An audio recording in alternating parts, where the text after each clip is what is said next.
For those with good taste.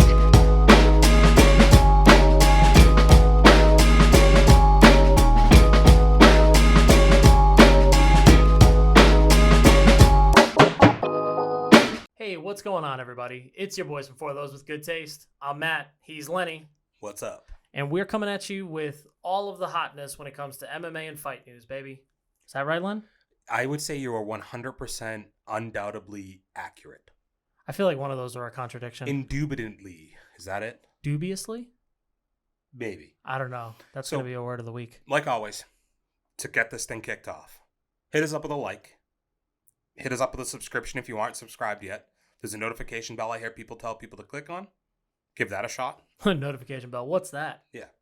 Find out.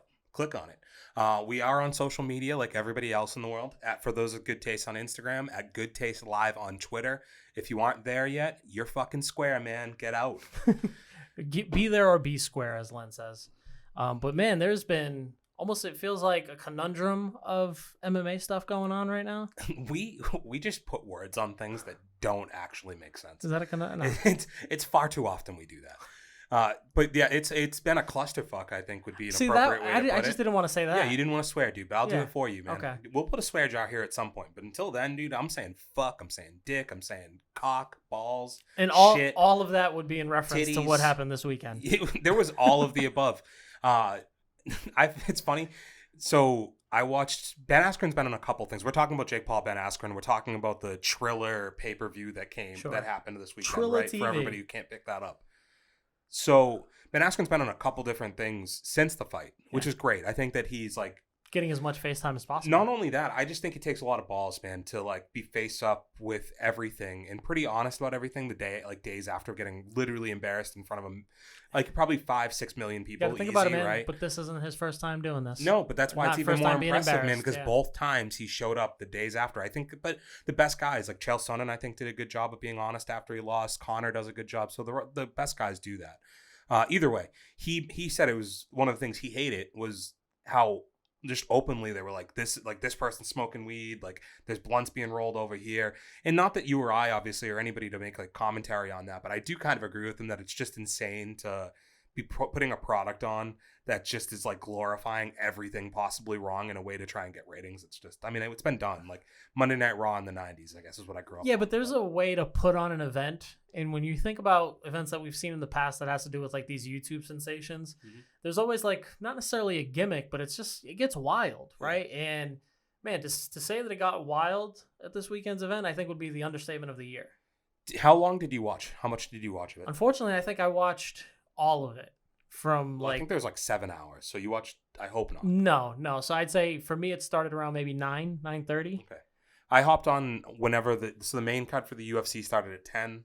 That's around when I was watching. I was bouncing back and forth at that point. See, that's the trouble with the way that we stream things now, because I had the Triller TV fight on my iPad. I had the ESPN thing going on my phone. And then I forget what I was watching that was actually on the TV. Yeah, so you're sharing a lot on your screen. Yeah. So I was in the same boat. I was watching them at the same time for when they got closer to the main fights. But dude, like, it was such a clown show watching this Triller event and it's like, it's not made for us, but at the same time they're using us to make money. Who's it made for? Because essentially what it is a bunch of guys who probably are in white suits somewhere, read a bunch of algorithms. And when you think about it, like that's all it is. It's like all the popular music artists, YouTube stars, booty TikTok shaking, stars, twerking.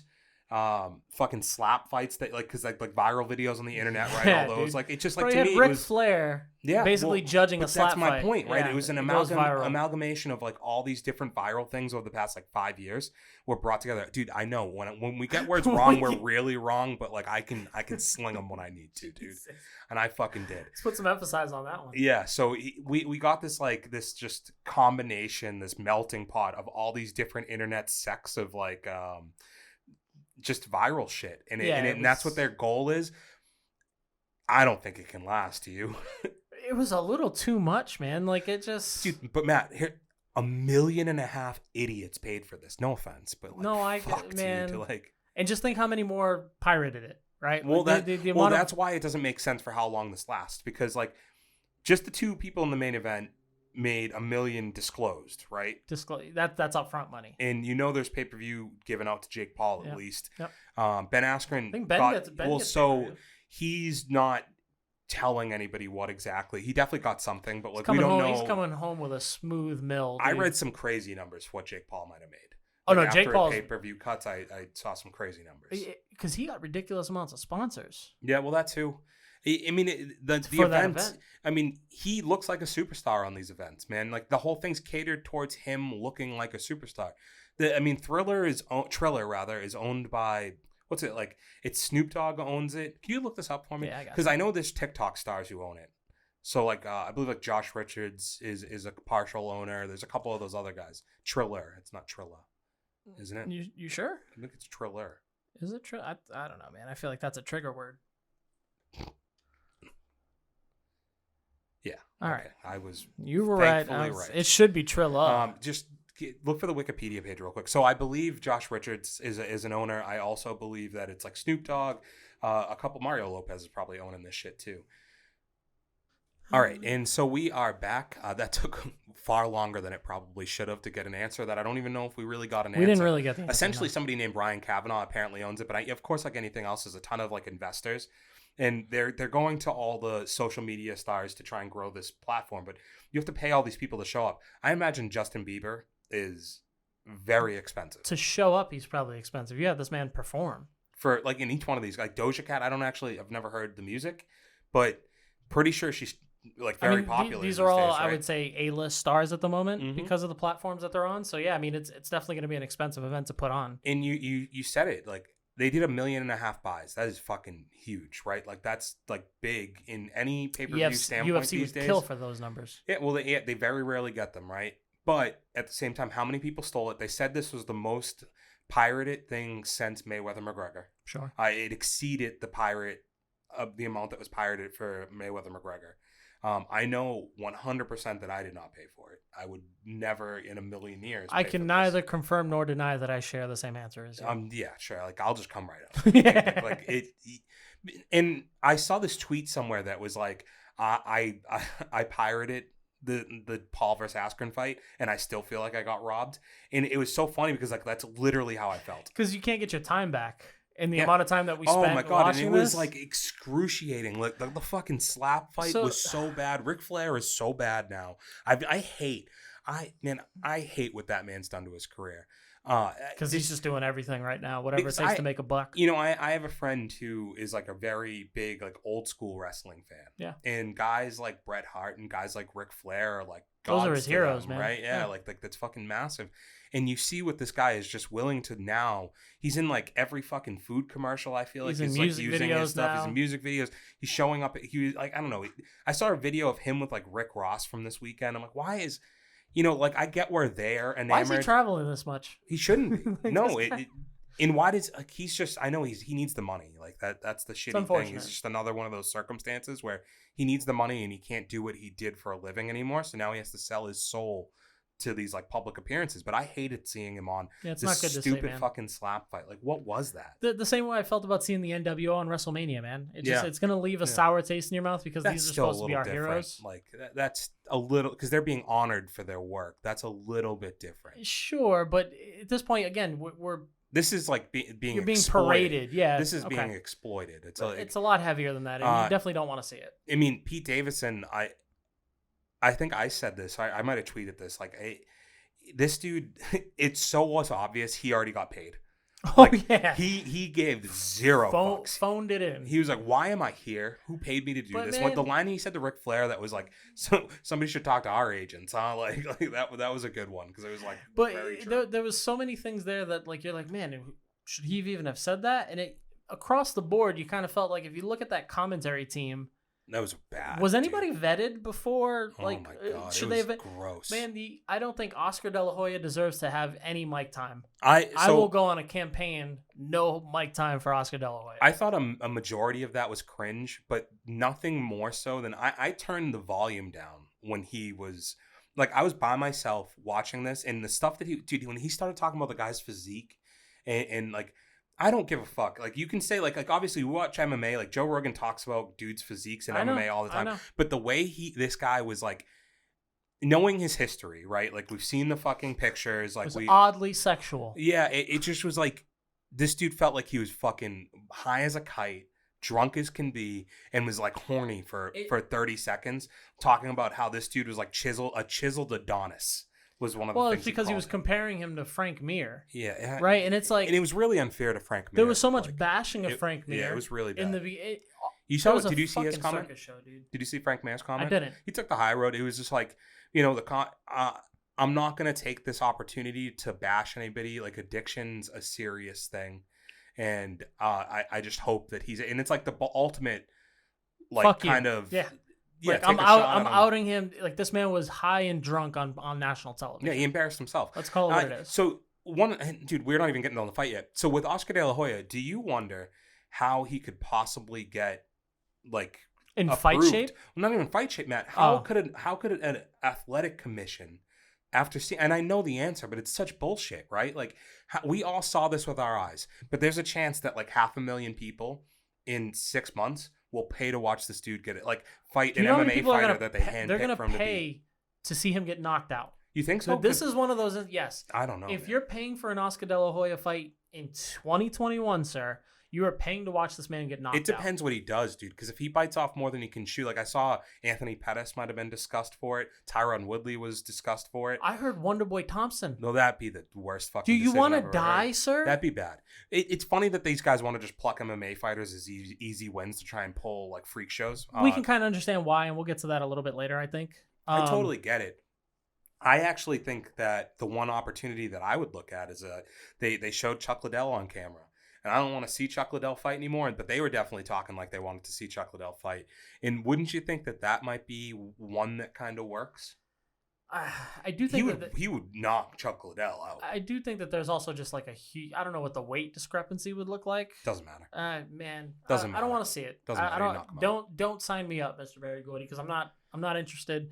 I am less interested in watching Oscar De La Hoya fight again as I am to watching a replay of the freaking shenanigans that went on last weekend. Yeah, so the main event, a minute of it, it was rough. It was Ben Askren lands one good punch. Props to him. He landed one good punch. And him being honest about it on the interviews I watched today, he was basically just like, the thing is, the overhand right we knew was his best punch.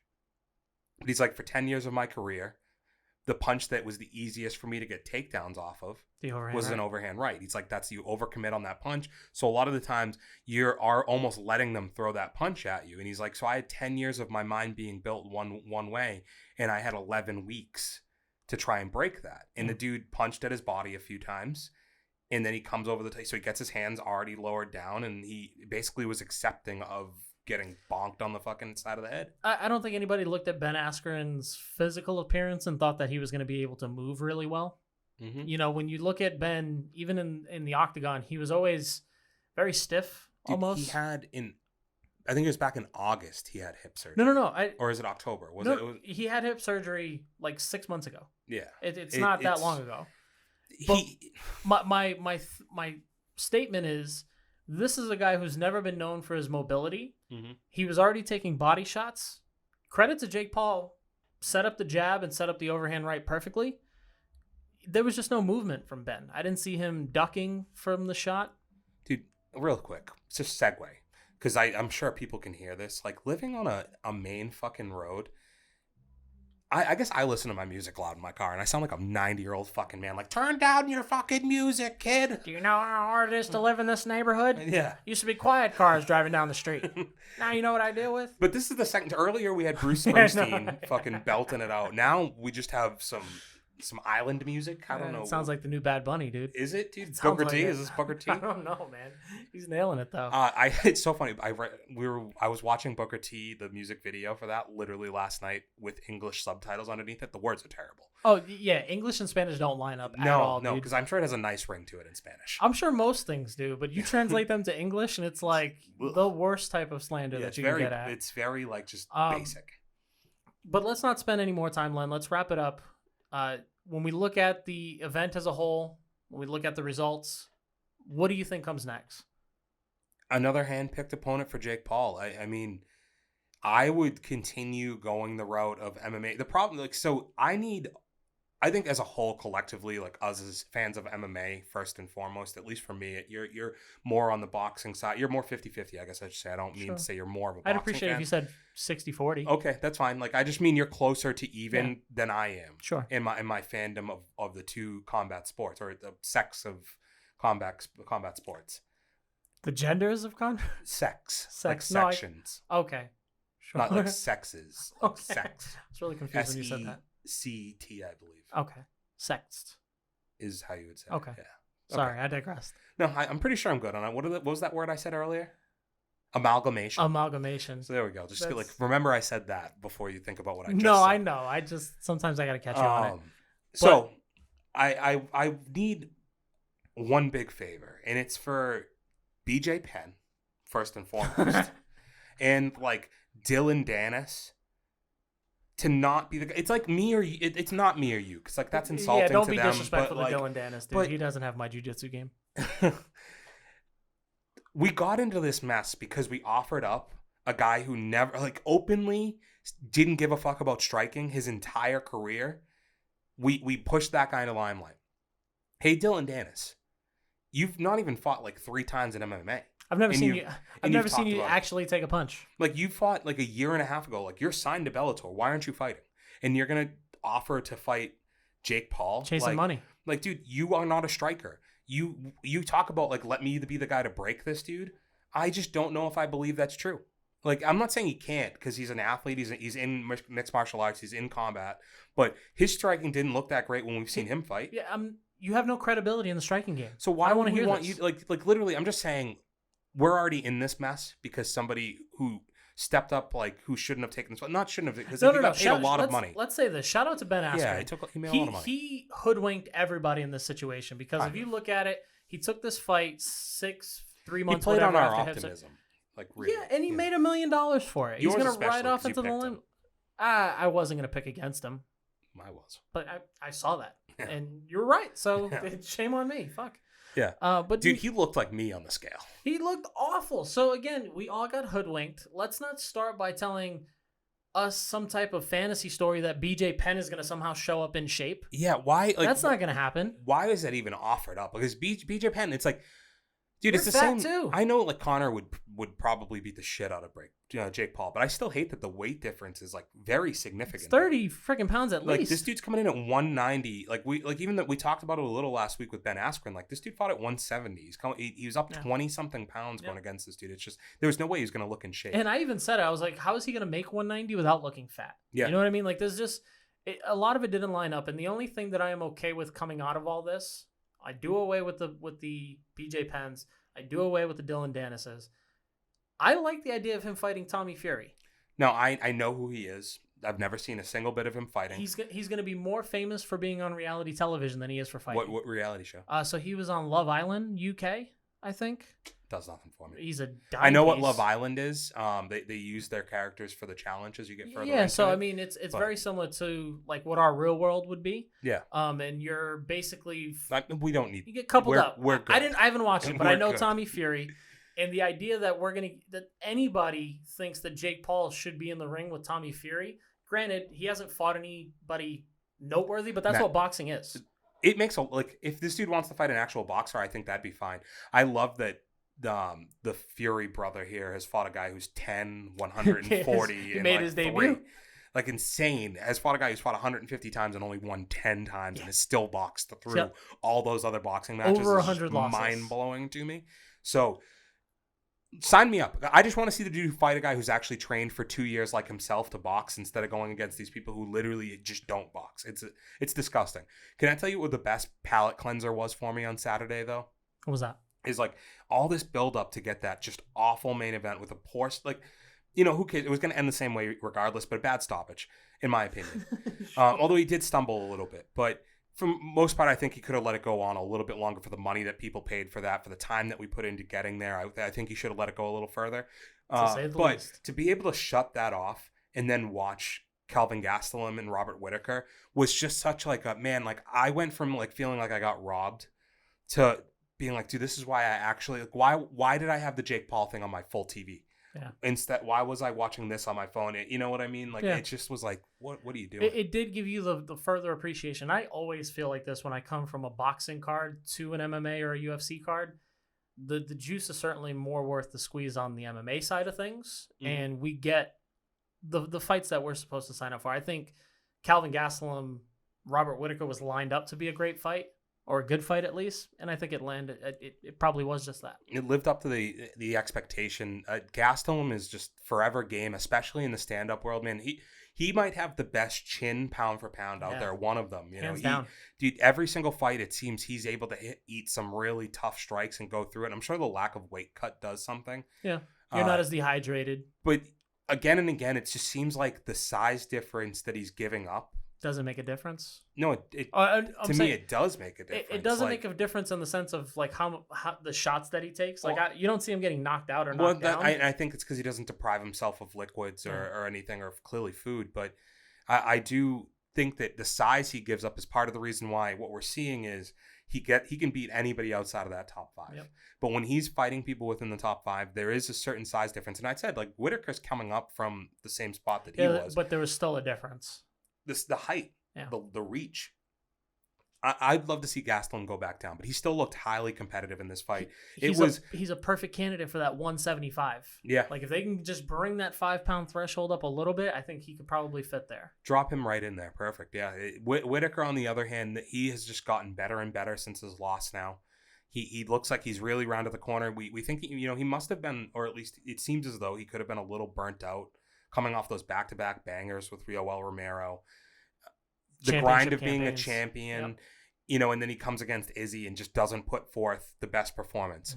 I to this day definitely think he is the best competition that Izzy can fight. Yeah. Skill set wise, there's nobody really that matches up the way that he does. I don't know who I'll pick when that time comes, if that's what we are going to get. But coming off this performance, I don't think that Vettori is a big enough name, nor has done enough in terms of fighting big names. No. Darren Till would have been a different circumstance if he had fought Darren Till. Yeah, that would have been the name that I think puts him over. But I'm sorry, like Kevin Holland off of a loss, it's not enough for me. And this is like Kelvin especially when we've already kind of seen the blueprint to how you can level out Kevin Holland's fight style. Yeah, like the same exact way, like a week prior. So yeah, this is Whittaker's fight, and of course Izzy's got to take it. But to me, like, what does Izzy have for options? There's not a fresh 185er now that Till got hurt to the manner that he did. It took away the fresh face that he could have fought. You've literally cleaned out the rest of these guys, right? Like, you're not going to fight Brunson again. Brunson should fight Vettori on the same card. Yeah. And we should get Whittaker versus. Yeah, it was almost unfortunate. And I hate to say unfortunate. It was almost Vettori versus Costa. You could do that. Yeah, but are we really? I think Costa's got a few more fights before we even think about seeing him at the top. Dude, he was supposed to fight Whittaker. No. You say that, but he was they were positioning him. So I'm just looking at, I'm not saying you're wrong. No, right? I understand. I just think from a positioning standpoint, you've already told me that all that dude has to do is win one more time, and we'll put him back in there. Because if he beat Whittaker, who is he going to fight? But so Calvin was coming off of a couple of losses going into this fight. He takes this fight on short notice. Coming off a win. I'm sorry. He had a couple of losses. He had a rough patch, that. but he won. Right. He won, yeah. But when you think about it, you almost kind of hope that Whittaker had lost, because a matchup with Calvin versus Izzy would have looked a lot better, I think, coming off of their first fight. I think Whittaker, too, is going to be far more competitive. I think maybe on paper, sexy pick-wise, yeah, like that first fight is a fight of the year. It was fantastic. But I think you give Izzy 5 rounds worth of data to analyze on him and Kelvin, and I think he's filling in some of the gaps. Like I don't think he had respected Gastelum having the speed and being able to get in there with him, and he did, and I think that caught him off guard. I don't think that would happen again. Whereas Whittaker, if anything, I could see Izzy not taking this seriously enough because of the way he knocked him out the first time and the way he kind of But Whittaker was like so wild in that fight. Yeah, he played right into Izzy's hand, where you got to hope that if he can be more calculated and come off of a full camp, staying healthy, you really do wonder what Robert Whittaker could pull off. So the one other crazy story, while we can kind of stay on this event, what did you think of Mike Perry? Not Mike Perry. Sorry, that's 2 weeks ago. Not Mike Perry. I'm sorry. This is kind of the same energy though. Jeremy Stevens. Yeah. So man, that was a whole clusterfuck, right? I would say the least. Got to keep your hands off your opponent now. I think they're going to make that a rule. No, I know. You who's stroke it the off. rule going to apply? Who's going to, because if Nate Diaz gets into a little shoving matchup with fucking Leon Edwards, are we going to? I'm not saying that it's a bullshit rule, but now what happens is Jeremy Stevens pushes this guy. They get an X-ray and he's got swelling in his throat. If you can say, "Oh, I wasn't able to fight. I lost money. The card wasn't as dynamic because you lost this fight," there you got to do something. Mm-hmm. And fucking Jeremy Stevens, who is this guy for you to be pushing him? Like, what does this do for you, Matt? This is the stance you have on this? No, it's just pick your spots. You man. have this, like, dude. Pick your spots. I mean, like, granted, this is a freak injury, but this guy shouldn't have got locked in the cage with Jeremy Stevens if all Jeremy Stevens had to do was push him. Listen, the guy bitched out 100%. No, don't say that. You're like a habitual line stepper, dude. I am, because like you went like a shade too far. It's not like he's a bitch or some shit for what he did. Like, I don't like the dude who took the ball shot on the Jake Paul fight. That's bitching out. I apologize. That's where I want to be very clear. That's not what I'm saying. I say Jeremy shouldn't have. This guy is a nobody to Jeremy Stevens, at least in my eyes. If you're the guy who's been in there with the who's who, I just think this is probably cool. unwarranted, but it's like it'd be very unfair for Dana White to like. I don't like Dana White. You can't have both stances of like, well, this can't happen anymore. But then when it's convenient to sell a Conor McGregor fight, we can have shit kind of pop off a little because it's gonna get a little. You don't think that stare down with Conor and Dustin has the potential to get a little fucking fiery? It will. The only reason it won't go too far is because I think Conor and Dustin are professionals. Yeah. I'm looking at Nate Diaz, who I love, but like as a very good high candidate. He could slap Leon Edwards to push somebody around. Here, he could literally slap somebody. Yeah. I don't know, man. I'm just gonna say this. It to me, overall, kind of a bitch move when you look at it. I just think it could have been avoided. You hate to see it. All right, so we are back, and we've got to start here, Matt. Before we get into our UFC, is it 268? 269? 261. 261. Way off. Yikes. I have to apologize to you. I jumped the gun on calling you a habitual line crosser. I just like, it's fun to say that. No, habitual is a fun word to say. Like in the line crosser, and then the line crosser stepper, dude. But you are like I'm not apologizing for calling you that because and I'll you fess are. Up. I but am. In this instance, I jumped the gun and I actually crossed the line. You did. You were not referring to Jakar Close as being a bitch. You were calling it a bitch move by Jeremy Stevens, which that's fairly accurate, and I apologize. You're pushing this guy when you've got this guy to me on your status of where you're at as a fighter. You got no business pushing this guy. I think it's a bitch move.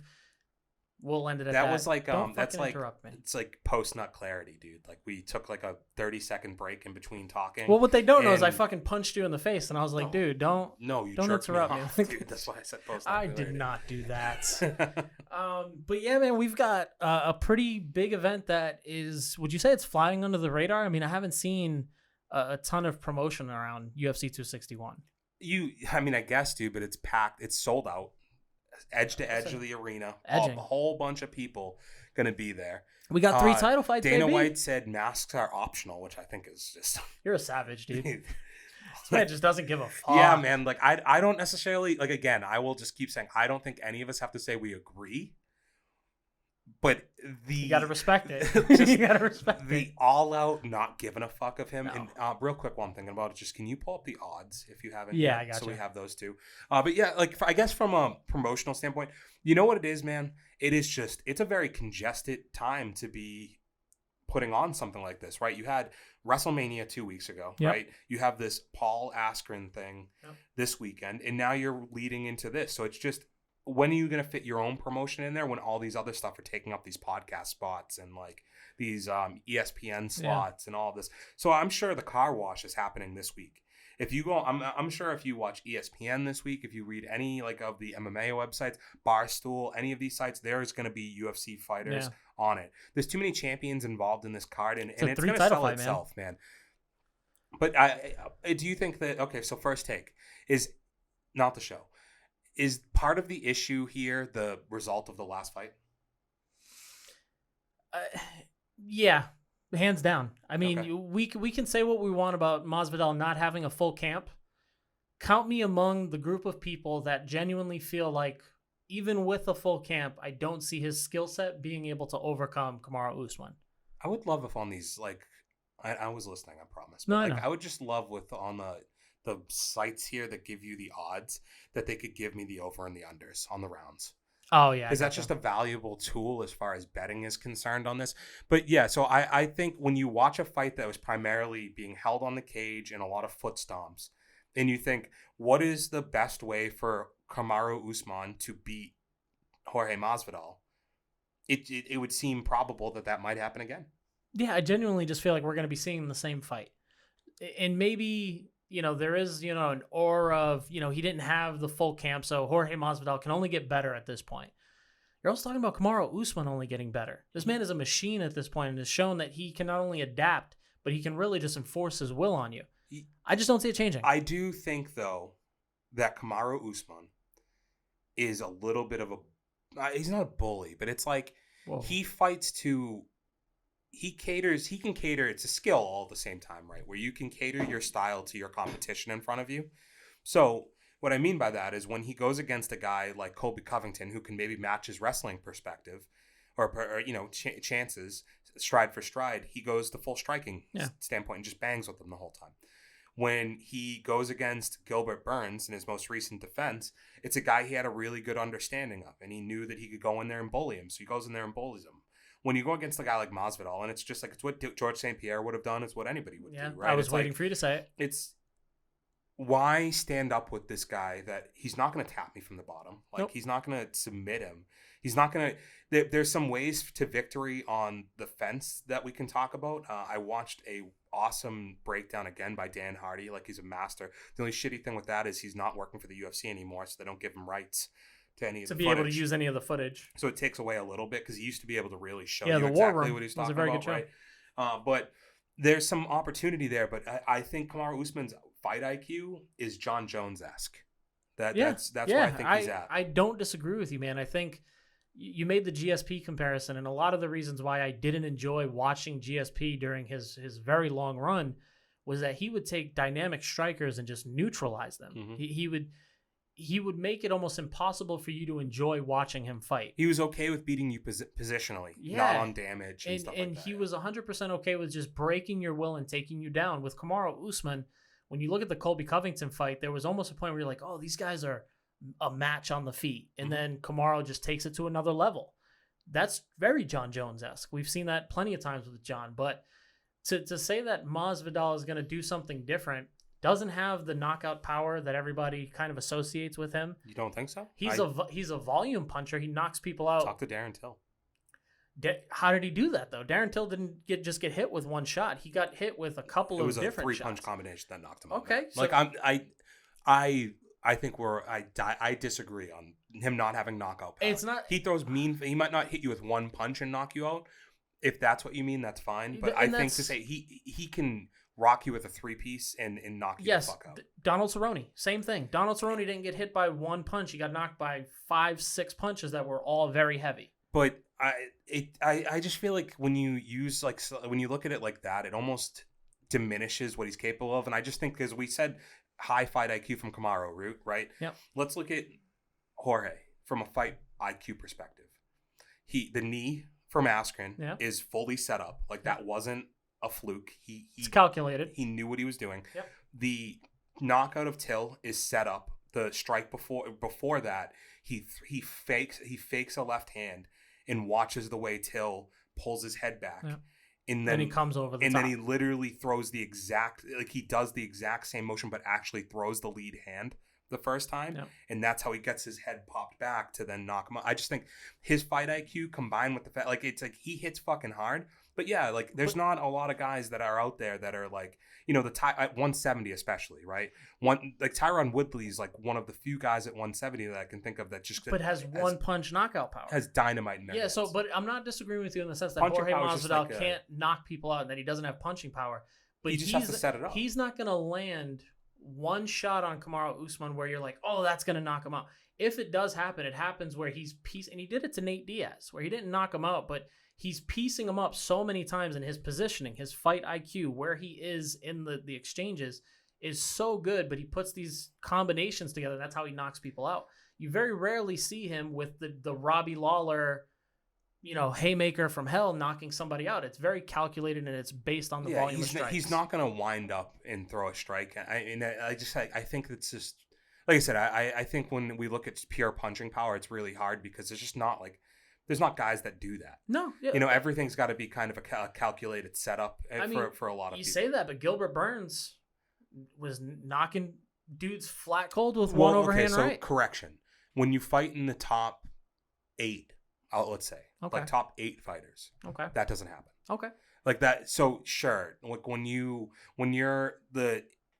ranked 8 and you fight the guy at 15 or under, you're gonna end up with those guys that don't see it coming. But I just think your defense gets so much higher when you get up into these higher ones where they can roll punches better, they can absorb it better. My disagreement would be Tyron Woodley versus Robbie Lawler. Well, right? But I mean, you're using somebody that you have already mentioned. I two guys that I didn't disagree on Robbie Lawler. Yeah, I think that's also a very good point. Okay. I just don't want us to get stuck on the idea that I'm saying he doesn't have knockout potential. Mm-hmm. I don't think the potential of how he gets his knockouts fits in with how he's going to fight Kamaru Usman. So what it's got to be is in the clinch, like you mentioned, the Diaz fight, he had some really good elbows that ended up cutting Diaz open, are all in the cage there. I think that's where he's got to do some really good work, because if you can slice up Usman a little bit on the cage there in the first round or two, you're going to get him to not want to be there.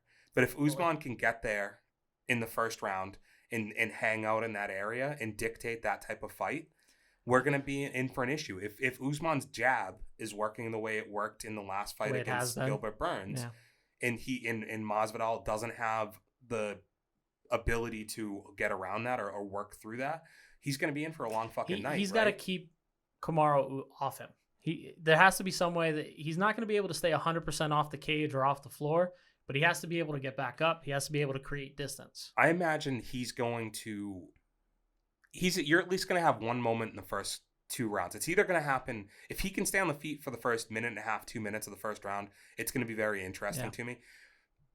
If he doesn't, though, and if we immediately see him get stalled out in a minute into the fight, I think the beginning of the second round is where you're going to see maybe something that's planned, or something that he's seen, but he wants to see how the first round kind of goes. Okay. And then he's going to know, and I feel like he's going to know at some point in the second, the third round, where he's still got energy and hasn't been completely drowned out yet, that he's got to make a big push, splash, or a moment. He doesn't have to win the fight or knock him out, but he's got to do something to get Kamaru's respect. Yeah. To not allow himself to be completely neutralized on the cage. I'll say this, man. Maybe there isn't as much of an interest as I said in the beginning, but I am one who I'm up for this fight. I think Masvidal is so smart that if you give him the time that you've given him now, it's gonna make. I think it helps a lot. Yeah. Is it? But how long is he? He's only got 6 weeks to train for this, right? I think so. Yeah. So, but you're how much time has he had to train before this? You kind of got to look at it. He's known for a while that him and Kamaru were eventually going to meet. No, because Kamaru was the Leon Edwards thing is what kind of led. Because remember, originally it was supposed to be Masvidal versus Colby. Yeah. Coaching the Ultimate Fighter was what they were gearing towards. But you're right. Masvidal, I think, was 6 weeks. You saw what he did on a week. Yeah. Right. So I think with 6 weeks, it should be fine. Yeah, you've made a lot of great points. I think if there is anybody who can make the adjustments to make this worthwhile, it's definitely Jorge Masvidal. It's going to be an interesting fight. I guess my hope is that when we get to this fight, because we've got 2 title fights before this, I don't want to see 25 minutes of foot stomps. Yeah, after a long event. There's a high potential. I'm going to warn you all out there that could happen. But with that being said, my pick is going to be Usman by decision. Okay. I'm going to go ahead and pad you with that. Yeah, I'm going to say I got Usman by decision. Cool. I mean, it's the most likely outcome here. It seems like the odds makers would agree on that too. Masvidal has a chance, but it's going to be really, really uphill battle for him.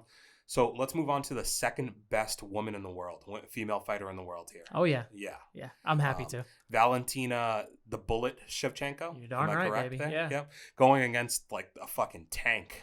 Yeah, the female John Lineker, as you have often rephrased. Jessica Andrade. What are your thoughts here? Real quick, what are we at on time? Boom. Okay. Yeah. What are your thoughts? I'm gonna leave it on that. Man, in a nutshell, this is This one is tough for me to kind of call because you know what to expect from Jessica Andrade. She's a powerhouse. She is, she's very well known for slamming Rose Namajunas on her face, on her neck, on her head, whatever you want to call it. Mm-hmm. But Valentina Shevchenko is a true martial artist in the sense that she can beat you anywhere. She can beat you on the ground. She can beat you standing. If she wants to clinch with you, she can be dangerous there.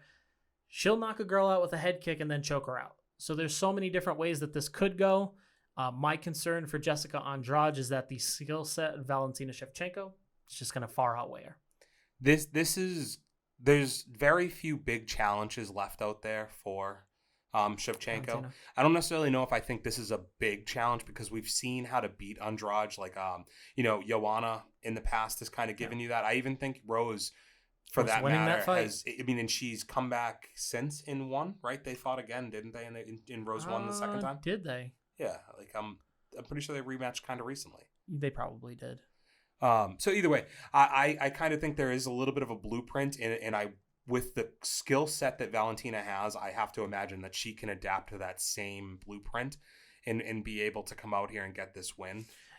Yeah, I think it really is just about which one. Yeah, she did.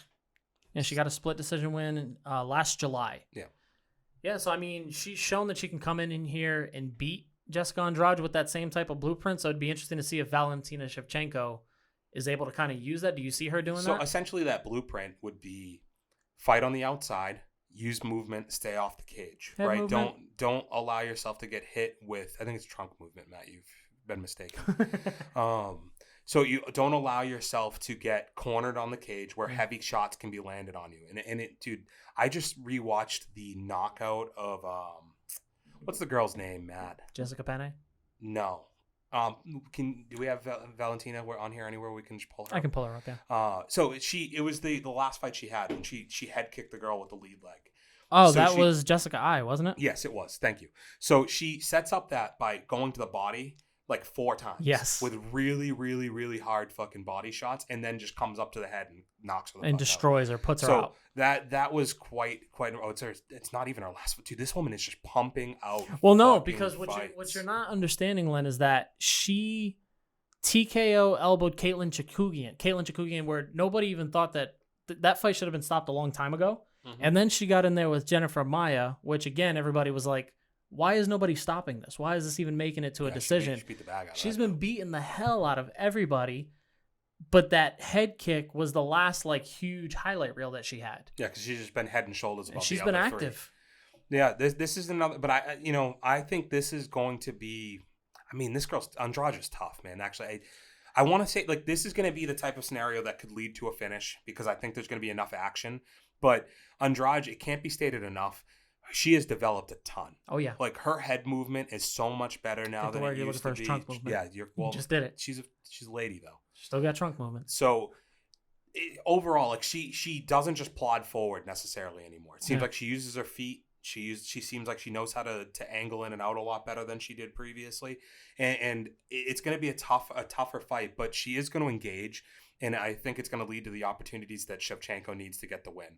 I'm 100% taking Valentina here. The question comes down to, is it a finish or is it going to be A decision. Yeah. You got to get your pick in. What do you think? I'm going finish. Okay. I got this as a finish. I'm going to go on the other side of that. I think this, because Jessica is she's so game, right? I could see her just getting the shit kicked out of her for 5 rounds. Because we've seen that Valentina Shevchenko fights, for whatever reason, they just don't get stopped when she's beating the shit out of these girls. Very easily could see it going that way as well. So you're taking decision. I got decision Valentina coming away with the win. Okay. And so we got one more title fight on the card, Matt. And maybe if we have some time left, we'll run through like a quick little hit list of some of the other ones. Sure. Yeah, but so we have the returning Weili Zhang or Zhang Weili. Zhang Weili. And also returning at this point, Rose Namajunas. Yeah, I won't even start this one. I've got to ask you, how do you feel about this fight? Because I know that you highly respect both of these women. I definitely like Rose, not as much when she goes this like weird route of like Red is dead or what, like that whole weird thing that she had going on here. From a fight point perspective, we'll say her skill set in the ring. Rose is one of the smoothest fighters out there. From just the transitioning from art to art, just on the feet, she's incredible. I think she is just a beautiful fighter to watch, both from a physical standpoint, but also just from a martial arts standpoint. Weili Zhang is a little bit more that hammer, well, I keep saying her name backwards. Zhang Weili. I think we say Zhang is her surname, so that's her family name. Okay. Weili is her first name. Okay, so I'm right. So you are technically, it's Weili Zhang, okay. But their customs are first name last. Shit. Yeah.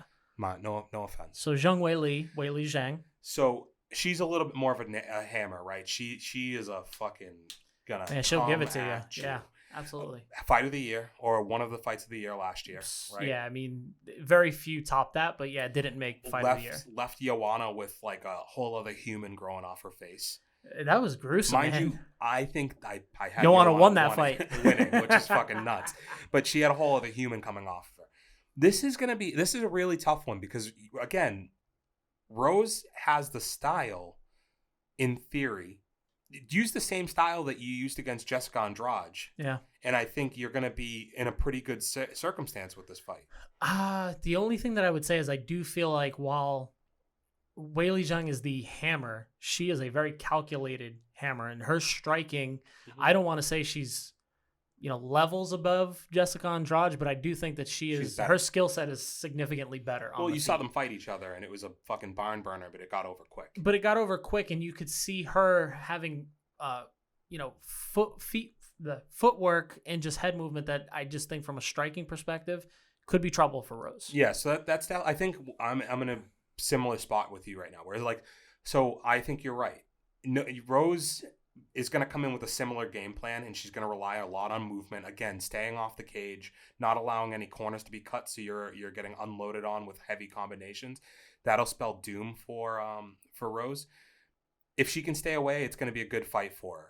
I'll just come right out and say it, I'm going to take Rose, right? Oh, okay. I am, but that's more of a heart pick than it is a head pick because it seems like a more likely outcome that Weili is going to do some damage.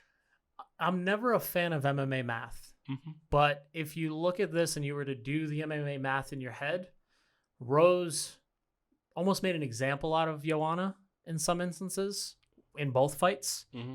The second one was pretty fucking competitive. It was competitive, but again, you could see in that second, third, and fourth round, because I think Joanna won the fourth and fifth round, but you could see Rose really stick to a game plan in those middle rounds. All things should point that Rose has the advantage in this fight.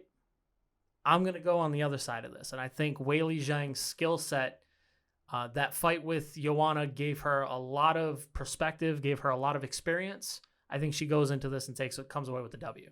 Yeah, that 5 rounds, because you're 100% right. I remember that was going to be one of my biggest questions going into that Joanna fight if Joanna went to 5 rounds, I felt like she would win a decision. Yeah. And we saw that Weili she slows down. It was close. She definitely slowed down in the middle, but she came on strong in the 5th. And you know that she has at least some of that championship gas tank. So that's not nearly the concern in this fight that I would have. And that's why like I said, I think it's fairly likely outcome that we see a victory from Weili. Do you think it's going to a decision, or do you think she's going to get the finish? I think it'd be tough to finish Rose. You do? Can you pull over a record again? Yeah. If you look at Rose Namajunas, her losses, take them for what they will outside of the 2 out of the 4 the sub against Carla, they're all decisions. No, 2 out of the 4 are finishes, my man. Oh, I'm sorry.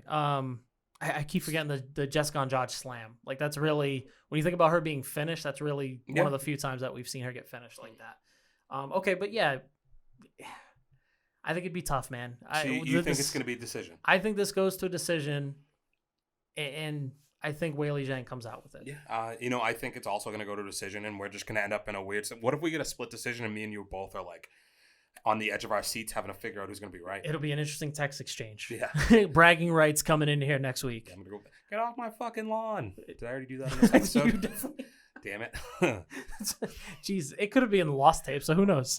Bring up the rest of the card here. We have a couple more minutes before we're going to get out of here. Yeah, what else kind of stands out? The card for leading us? up to that, we've got Chris Weidman versus, pull it up here, Uriah Hall. A rematch of their fight, like a fight before they were ever in the UFC.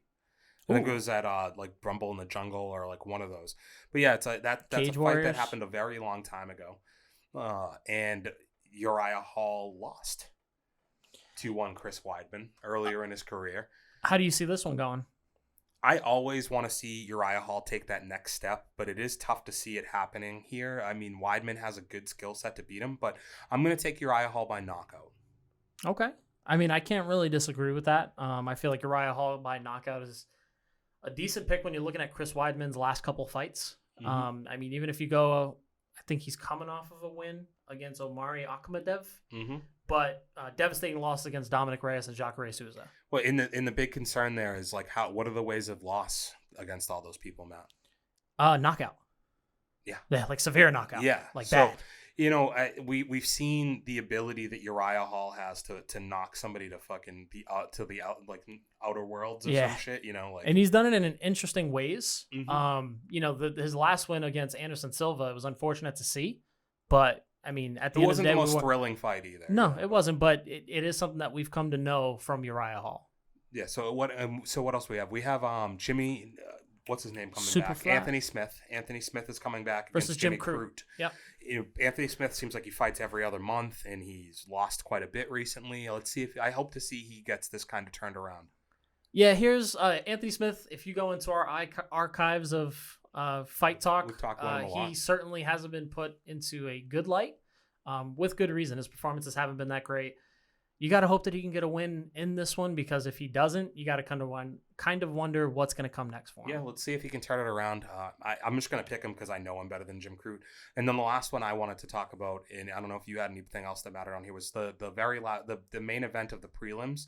Is I know we have Cowboy Oliveira fighting, and Randy Brown's a pretty good up and comer. So. I thought, Randy Brown, I thought this was an interesting jump up in competition for him. And it kind of is going to tell you what you need to know about Cowboy Oliveira. Is he on his way out, or is he...